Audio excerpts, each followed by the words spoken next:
Hello everyone, good morning, welcome back to my channel. আশা করছি সকলেই খুব ভালো আছো। আর ব্লগের শুরুতে বড়দের চরণে প্রণাম, ছোটদেরকে আমার অনেক অনেক ভালোবাসা।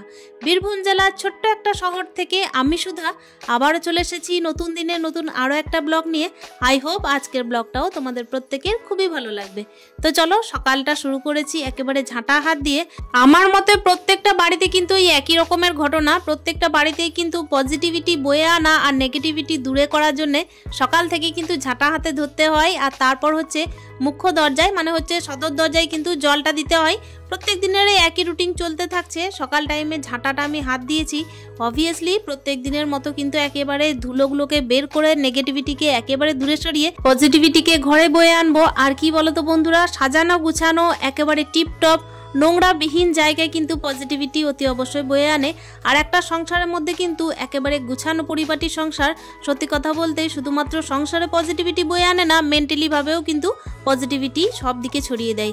সকাল টাইমে দেখতেই পাচ্ছ ঘরের একেবারে কোনায় কোনায় আমি ঝাঁটটা দেওয়া পছন্দ করি। আর ঝাঁট আমার একেবারে কেন জানি না কারো পছন্দ হয় না। খুব সুন্দরভাবে আমি কিন্তু সারাদিনে 3 থেকে 4 বার ঝাঁটটা দিই।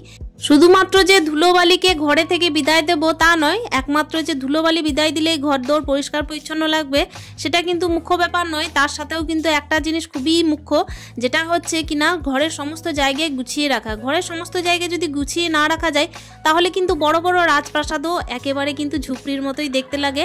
আর যদি কিনা একটা ঝুপড়ি বাড়িকেও একটা কুড়ে ঘরকেও সুন্দরভাবে সাজিয়ে গুছিয়ে রাখা যায় তাহলে ব্যাপার হচ্ছে ওটাই কিন্তু একটা রাজপ্রাসাদের সম কিন্তু মনের মধ্যে ফিলিংস জাগায়। ঘরের সমস্ত জায়গা আমার ঝাঁট কমপ্লিট হয়ে গেছে। আর বাইরে দেখতেই পাচ্ছ ঝাঁট দেওয়ার জন্য চলে এসেছি। ঘরের মধ্যে কিন্তু তোমরা ভালোভাবেই লক্ষ্য করবে যে আমার উঠোন কিন্তু একেবারে খুবই সংকীর্ণ।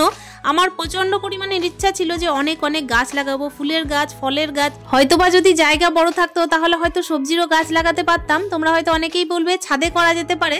আর সত্যি কথা বলতে আমি ছাদে অনেক গাছ করেছিলাম, কিন্তু আমাদের এখানে হনুমানের উপদ্রব প্রচণ্ড পরিমাণে, সেই কারণেই কিন্তু সমস্ত গাছ টপ সহ আমাকে নিচে নামিয়ে রেখে দিতে হয়েছে। আর সবজির গাছ তো লাগানোর কোনো উপায়ই নেই। এই যে সমস্ত ফুলের গাছগুলোকে আছে সেগুলোকেই লাগানোর চেষ্টা করি। আর ওই যে কোনো রকমভাবে যে গাছগুলোকে লাগিয়ে দিলাম, দেখতে খারাপ লাগলো, মানে সাজানো গুছানো লাগলো না ঠিকঠাক, ওই কেমন ধরনের জানি করে দিলেই হলো কাজ। এই ধরনের কাজ কিন্তু আমার একেবারে পছন্দ নয়। হয়তো একসাথে কোনো কিছু কিনে রাখার সামর্থ্য আমাদের মতো মধ্যবিত্ত সংসারে হয়ে ওঠে না, তবে কি বলতো, যে সমস্ত ভাঙা জিনিসও আছে সেইগুলোকে যদি ঠিকঠাক পরিষ্কার পরিচ্ছন্ন কিংবা পরিপাটি করে সেটাকে যদি একটুখানি ডেকোরেশন করা যায় তাহলে কিন্তু ঠিকঠাকভাবে গাছগুলোকে লাগানো যায়। এখনকার দিনে তো গাছের টবের মানে মাটির টবের অনেকটাই দাম বেড়েছে, তবে কোনো রকমভাবে যে কোনো একটা প্লাস্টিকের জায়গায়, ভাঙা ফুটো জায়গায়, নোংরা অপরিষ্কার জায়গায় যদি আমি গাছগুলোকে লাগিয়ে দিই সেটা দেখতেও কিন্তু একেবারে বাড়ির শোভা বাড়ায় না। ওই জন্য কিন্তু আমি চেষ্টা করি সব সময় যে অল্প জায়গা হলেও বা হচ্ছে অল্প গাছ হলেও আমার যেন ঠিকঠাক থাকে, টিপটপ থাকে জায়গাগুলো, যাতে আমার মনের মধ্যে প্লাস হচ্ছে ঘরের মধ্যে পজিটিভিটি চারিদিকে ছড়িয়ে থাকে। তোমরা অনেকেই হয়তো জানো যে এই 2 দিন যাবত আমার হাজব্যান্ড এসেছেন, মানে হচ্ছে এই আজকে নিয়ে 2 দিন। তো এর মধ্যে কিন্তু চা খাওয়া এখনো কারো হয়নি। আমার এদিকে কিন্তু ছেলের স্কুলের তাড়া। তো সকাল টাইমে আমি 2 জনকে মানে হাজব্যান্ডকে আর ছেলেকে এই যে চায়ের জন্য ব্যবস্থা করে দিলাম। আর এরপর কিন্তু আমাকে একেবারে রান্নাঘরে দেখতেই পাচ্ছ রান্নার তোড়জোড়ে লেগে পড়তে হয় প্রত্যেক দিনের মতো। এখানে আমি আলু পেঁয়াজ ভাজা করে নিচ্ছি। আর প্রত্যেক দিনের মতো টিফিনে আজকে কি দিচ্ছি বলো তো, এই যে সস দিয়ে আমি রোল বানিয়ে দিয়েছিলাম আগের দিনে, তো ওটাকে আমি আলু ভাজা দিয়ে একটুখানি মানে সস দিয়ে দিয়েছি। ছেলে বলল যে একটু এক্সট্রা সস দিতে, তো এটা দিয়ে আমি টিফিনটা আজকে দিলাম। আর কুকারের মধ্যে আমি ভাত করে দিয়েছিলাম ছেলেকে, এদিকে কিন্তু হাজব্যান্ড গাড়িতে চাপিয়ে দিয়ে আসবে। তো এদিক থেকে আমার আজকে চাপটা একটুখানি কম। তো এইভাবে কিন্তু টিফিন নিতে আমার ছেলে খুবই পছন্দ করছে। ও বলছে মা আমাকে কিন্তু টিফিনটা একটু এইভাবে দেওয়ার চেষ্টা করো যাতে দেখতে বেশ ভালো লাগে। আর কি বলো তো বন্ধুরা, যে কোনো জিনিস দেখবে দেখতে ভালো লাগলে না সেটা কিন্তু মনের মধ্যে ছুঁয়ে যায়। এক্ষেত্রে আমি রূপ রঙকে কিন্তু ব্যতিক্রমে রেখে বলার চেষ্টা করলাম। ঘর বাড়ি কিন্তু পরিষ্কার পরিচ্ছন্ন টিপটপ রাখলে দেখবে অতি অবশ্যই দেখতে ভালো লাগে, তার সঙ্গে মনে ছুঁয়ে যায়। আর এই যে দেখতেই পাচ্ছ সকাল টাইমে আমার হাজব্যান্ডেরকে কিন্তু টিফিনের ব্যবস্থা আগে করে দিতে হয়। টিফিনের কথা যদি বলা যায় তাহলে আমার হাজব্যান্ডের কিন্তু মুড়ি খেতে একেবারে গায়ে জ্বর আসে। আর তার সঙ্গে ব্যাপার হচ্ছে সমস্ত রকম সবজি খেতেও গায়ে জ্বর আসে। সমস্ত রকমের সবজি একেবারে রান্না করলে যে উনি খাবেন সেই ব্যাপারে নিঃসন্দেহে মানে বলা যেতে পারে যে খাবেন না আর কি। আর একটুখানি রসিয়ে কষিয়ে ভালো করে যদি ভালোভাবে সাজিয়ে গুছিয়ে খেতে দেওয়া হয় না তাহলে হাজব্যান্ডের খুবই পছন্দের। আর এখানে দেখতেই পাচ্ছ আমি পরোটা করে দিচ্ছি। আলুর পরোটা করলে হয়তো ওনার আরও ভালো হতো, তবে আমার এখনো পর্যন্ত স্নান হয়নি, পুজো হয়নি। আর আমারও একটুখানি ইচ্ছা হয় যে যখনই উনি আসেন তখন একটুখানি যদি বসিয়ে ভালোভাবে খাওয়ানো যায় তাহলে ভালো হয়। সকাল থেকে আমার তো ছেলে নিয়ে অনেক রকমের তাড়া থাকে, তবে আজকে একটুখানি সুবিধা হয়েছিল। সকাল টাইমে কিন্তু উনি ওই যে বিছানাটা একটু ভালোভাবে যেমনই পেরেছেন গুটিয়ে দিয়েছিলেন, আর তার সঙ্গে ব্যাপার হচ্ছে বাইরে কিন্তু ঝাঁটগুলোকে দিয়ে দিয়েছেন, মানে ওই যে দুর্গা মন্দিরে যে সমস্ত ঝাঁট থাকে বাইরে বাইরে ঘরের বাইরে, তো সেই সমস্ত ঝাঁটগুলোকে দিয়ে দিয়েছেন। আর মা যখন আসেন তখন কিন্তু মা সকালে ঝাঁটটা দিয়ে দেন অলরেডি। তো সকাল টাইমে দেখতেই পাচ্ছ আমার কিন্তু টিফিন রেডি হয়ে গেছে হাজব্যান্ডের জন্য। এখানে পরোটা করে দিয়েছিলাম, চেষ্টা ছিল যে খুব সুন্দরভাবে 4 কোনা পরোটা করব, তবে 4 কোনা করতে গিয়ে কোনোটা 3 কোনা হয়েছে, কোনোটা হয়তো গোল হয়েছে, কোনোটা হয়তো ত্রিভুজাকৃতি, মানে কোনো রকমভাবে করেছি আর কি। তো এমন কি বলো তো, ভালোবাসা আছে প্রচুর পরিমাণে পরোটার মধ্যে মিশে, এটাকে যদি সুন্দরভাবে পরিবেশন করে দেওয়া যায় তাহলেই কিন্তু ভালোভাবে খেয়ে নেবেন উনি। তো চলো এখানে টিফিন আমার রেডি, আর তার সঙ্গে একটা মিষ্টি আর এই যে ডিমের পোচ দিয়ে ফেললাম তাকে টিফিনটা। জলটা বাকি ছিল, জলটাও দিয়ে দিলাম। ওনার অভ্যাস হচ্ছে যে আমাকে একটুখানি বসে আর কি খাওয়াতে হবে, তো একটুখানি আমাকে বসতেও হয় প্রত্যেক দিনের। এদিকে কিন্তু সংসার গুছানোর অনেক কাজ থাকে, আর শুধুমাত্র যে আমি পছন্দ করি পরিপাটি টিপটপ সংসার তা নয়, আমার হাজব্যান্ডেরও খুবই পছন্দের পরিপাটি টিপটপ সংসার। উনি কিন্তু এসে সমস্ত জায়গার খুঁত ধরে বেড়ান, যেখানে এটা কেন জড়ো হয়ে আছে, এখানে এটা কেন সরানো নেই। তো এটা একদিক থেকে আমার ভালোও লাগে, কখনো সখনো হয়তো আমি বিরক্ত হলেও আমাকে বুঝতে হয় যে ঘরটা কিন্তু ওনার তৈরি, তাই আমাকে কিন্তু ঘরটাকে টিপটপ করে রাখতে হবে। একটা ঘর করার পিছনে তো অনেক পরিশ্রম, তাই না? তাই ঘরটাকে কিন্তু আমাদের মেয়েদের উচিত সমস্ত জায়গায় ঠিকঠাকভাবে রাখা।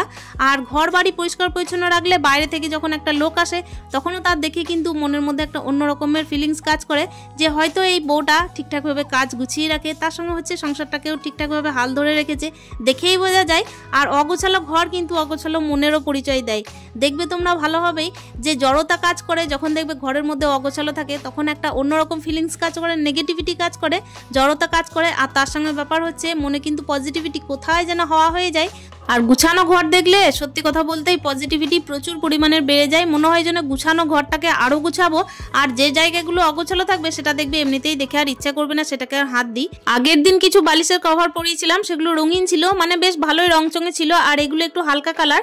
এগুলো কিন্তু অবভিয়াসলি নোংরা হবে, তবু কিন্তু চেষ্টা করলাম যে নতুন নতুন পড়াই, একটুখানি ইচ্ছা করছিল যে নতুন পড়াই। আসলে কি বলতো, পুরনো পুরনো বালিশের কভারগুলোকে দেখে না অনেক দিন থেকে ইচ্ছা ছিল যে নতুন বালিশের কভার পরাবো। ঘরের মধ্যে তো আমার প্রচুর বালিশের কভার অলরেডি তোলা আছে নতুন নতুন, যেগুলো এখনো ইউজ করা হয়নি, সুন্দরভাবে গুছিয়ে রেখেছিলাম। বাড়ির যখন একটা একটা ইট গাঁথা আরম্ভ হচ্ছিল তখন থেকেই কিন্তু আমি এক একটা করে জিনিস কিনতে আরম্ভ করেছিলাম। আর ওই সমস্ত জিনিসগুলোর মধ্যে কিন্তু এই যে চাদর, বালিশের কভার, তারপর হচ্ছে যে সমস্ত পর্দাগুলো, সমস্ত কিছুই আমার কাছে এক্সট্রা রাখা আছে।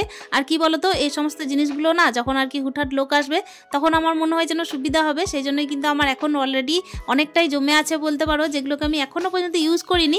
আসলে প্রয়োজন পড়েনি বলেই আর কি ইউজ করা হয়নি, তবে কখনো কখনো যখন শখ হবে তখন পরিয়ে নিলে ক্ষতি কি, তাই না বলো? এই জিনিসগুলোকে আমি পাট পাট করে একেবারে যে জায়গায় বালিশের কভার, চাদর সমস্ত কিছু রাখার, যাতে হুটহাট করে আমি খুঁজে পাই, আমাকে যেন কোনো রকমভাবে মানে খোঁজার জন্য তোড়জোড় করতে না হয়, চোখের নিমিষেই যেন আমার চোখের সামনেই থাকে। এই সমস্ত জিনিসগুলোকে আমি এত সুন্দরভাবে গুছিয়ে রেখেছিলাম বলেই এখনো পর্যন্ত ঠিকঠাক আছে। আর কি বলো তো বন্ধুরা, সমস্ত জায়গায় যদি ঠিকঠাক গুছিয়ে পরিপাটি করে রাখা যায় তাহলে তো সত্যি কথা বলতেই হাত দিলেই পাওয়া যাবে, তাই না? দেখতেই পাচ্ছ রান্নাঘরটাও কিন্তু আমি সুন্দরভাবে গুছিয়ে পরিষ্কার পরিচ্ছন্ন করি প্রত্যেক দিনই। ঘরের মধ্যে এক একটা জায়গায় কিন্তু মেন পার্ট হিসেবে কাজ করে, তার মধ্যে কিন্তু রান্নাঘর, ঠাকুরঘর, বেডরুম, তারপর হচ্ছে মেন এন্ট্রান্স, এই জায়গাগুলো কিন্তু সত্যি কথা বলতেই অনেক অনেক ভূমিকা পালন করে। এই সমস্ত জায়গাগুলোকে যদি ঠিকঠাক গুছিয়ে না রাখা যায় না তাহলে কিন্তু যে কোনো গেস্ট বা হচ্ছে আমাদের নিজেদের কাছেও কিন্তু একটা দৃষ্টিকটুর ব্যাপার হয়ে দাঁড়াবে, তার সঙ্গে হচ্ছে আমাদেরকে নেগেটিভিটির দিকে আরও ঠেলে দেবে। ওই জন্য সব সময় চেষ্টা থাকে আমার যে রান্নাঘর, বেডরুম, তার সঙ্গে হচ্ছে মেন এন্ট্রান্স যেগুলো, তার সঙ্গে হচ্ছে যে সমস্ত জায়গায় ঠাকুররা বাস করেন সেই সমস্ত জায়গাকে একটুখানি ভালোভাবে পরিষ্কার করব, যেটা কিনা অন্য আদার্স জায়গা থেকেও আমাকে বেশি খেয়াল করতে হবে। ওই জন্য সবসময় চেষ্টা থাকে যে মেন এন্ট্রান্স থেকে শুরু করে একেবারে ঠাকুরঘর পর্যন্ত, মানে ব্যাপার হচ্ছে আমার তো মেন এন্ট্রান্স হচ্ছে এই উঠোনটা, আর ঠাকুর ঘরে হচ্ছে আমার লাস্ট সীমান্ত বলতে একেবারে সিঁড়ির কোনায় আছে আমার ঠাকুর। তো সেই হিসাবে এই সমস্ত জায়গাকে আমি ঠিকঠাকভাবে গুছিয়ে রাখবো। কথা বলতে বলতে, কথা শেয়ার করতে করতে অনেকটা টাইম হয়ে গেছে। ছেলেকে স্কুল পাঠিয়ে হাজব্যান্ডকে টিফিন রেডি করিয়ে একেবারে স্নানটা সেরে নিলাম। আর এই টাইমে কি বলতো বন্ধুরা, একেবারে কাজটা চুকিয়ে আমি স্নানটা করেছি।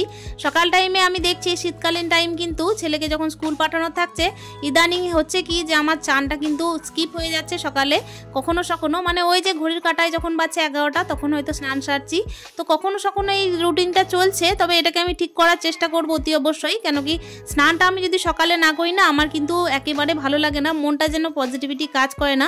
তবে চেষ্টা করি সবসময়ই যে আমি সকাল টাইমে স্নান করব। এখানে দেখতেই পাচ্ছ হাজব্যান্ড কিন্তু আমি যে টাইমে ফুল তুলছি সেই টাইমে গাছগুলোর একটুখানি পরিপাটি করছিলেন, আর উনি কিন্তু খুদ ধরছিলেন অনেক রকমই, যে এখানে কিন্তু একটা প্লাস্টিক পড়ে আছে, এখানে কিন্তু অনেকগুলো চটি পড়ে আছে, এরকম ব্যাপার। মানে কি বলতো, পুরনো চটিগুলোকে একেবারে সহ্য করতে পারছেন না, ওই জন্য সেগুলোকে ফেলে দেওয়ার চেষ্টা আর কি। আর আমার কিন্তু এরকমের চেষ্টা ভালো লাগে যদিও বা। এখানে দেখতেই পাচ্ছ আমার কিন্তু অনেকটা চাপ কমে গেল, যে সমস্ত গাছগুলোকে ছিল আর কি লাগানো হয়নি সেগুলোকে হাজব্যান্ড লাগিয়ে দিয়েছেন, আর সমস্ত রকমের গাছগুলোকে টিপটপ করে কিন্তু সারও দিয়ে দিয়েছেন, খুবই ভালো লাগছিল দেখে। আর সত্যি বলতেই তো আমাদের মতো গাছ পাগল মানুষদের দোরগোড়ায় যদি একটু ফুলের গাছ না থাকে তাহলে কি আর ভালো লাগে বলো। তো এই সমস্ত কাজ গুছিয়ে দিনের বেলায় সমস্ত রকমের ঘর গোছানো কমপ্লিট করে একেবারে সন্ধ্যের টাইমে ফিরে এসেছি। মা দিয়ে পাঠিয়েছিল মুগ পিঠে, তো ওটাই আমি হাজব্যান্ডকে খেতে দিলাম। তারপর একেবারে আজকের ব্লগটাকে এন্ড করব একদম আমার গোছানো ঠাকুরঘর দিয়ে।